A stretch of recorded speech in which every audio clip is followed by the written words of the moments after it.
Kalau di episode sebelumnya, Ihsan udah ketemu sama keluarga aneh di ruang tunggu, di episode kali ini, gangguan yang dialami Ihsan makin jelas.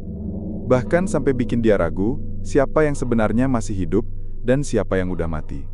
Malam kedua magangnya, Ihsan akhirnya sadar, rumah sakit ini bukan sekedar angker. Ada pasien yang bahkan gak pernah tercatat di daftar rumah sakit. Malam itu, Ihsan dijadwalkan ikut mendampingi seorang perawat senior di lantai 3.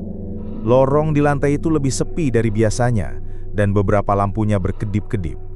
Sekitar pukul 11 malam, saat Ihsan lagi mencatat laporan pasien, tiba-tiba matanya menangkap sesuatu dari arah jendela ruang gawat. Seorang perempuan berambut panjang, mengenakan pakaian pasien putih, berdiri menatap keluar jendela dengan selang infus masih menempel di tangannya. Ihsan langsung bangkit. "Bu, bahaya kalau berdiri di situ. Ayo kembali ke tempat tidur." Tapi anehnya, perempuan itu nggak menoleh. Ia hanya berdiri diam, menatap keluar seolah nggak mendengar suara Ihsan. Perlahan, tubuhnya miring, seperti mau melangkah naik ke bingkai jendela. Ihsan panik, buru-buru masuk ke ruang itu, dan saat pintu didorong, ruangannya kosong. Tempat tidur rapi, infus terpasang di stand, tapi nggak ada seorang pun di sana. Ihsan keluar lagi, napasnya mulai tersengal. "Bu, tadi ada pasien berdiri di sini kan?" tanyanya ke perawat senior. Perawat itu cuma melotot heran. "Sani, ruang itu tuh udah kosong dari 2 tahun lalu. Pasien terakhir di ruangan itu meninggal loncat dari jendela." Lirih, tapi jelas. Tangisan itu datang dari ranjang berkarat itu. Ihsan mendekat, tangannya gemetar, keringat dingin mulai bercucuran. Dan ketika ia hampir menyentuh ranjang itu, "Mas?" Sebuah suara halus memanggil dari belakang. Ihsan menoleh cepat. Anak kecil itu berdiri di pintu, tapi kali ini wajahnya pucat sekali, matanya merah dan darah menetes dari hidungnya. "Temani aku, biar aku nggak sendirian di sini." Lampu senter Ihsan mendadak mati. Lorong di luar jadi gelap, dan dari dalam ruang bersalin, suara tangisan bayi berubah jadi teriakan perempuan yang melengking tinggi. Ihsan lari berbirit-birit keluar, tapi saat sampai di lorong, seluruh lampu padam. Gelap total.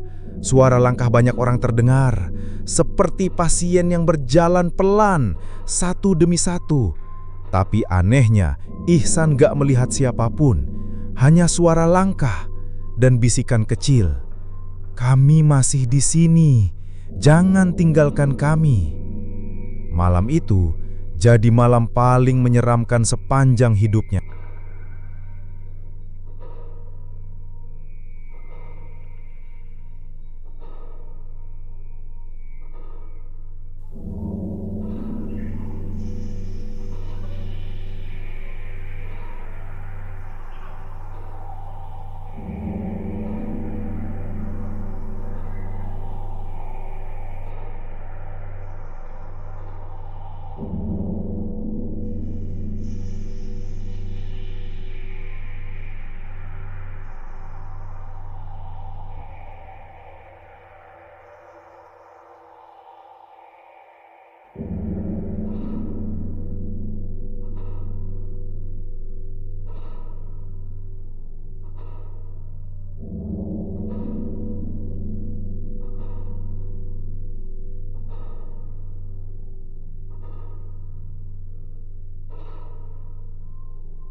Semakin dalam Ihsan terlibat di rumah sakit itu, semakin jelas bahwa semua yang dilihatnya bukan halusinasi.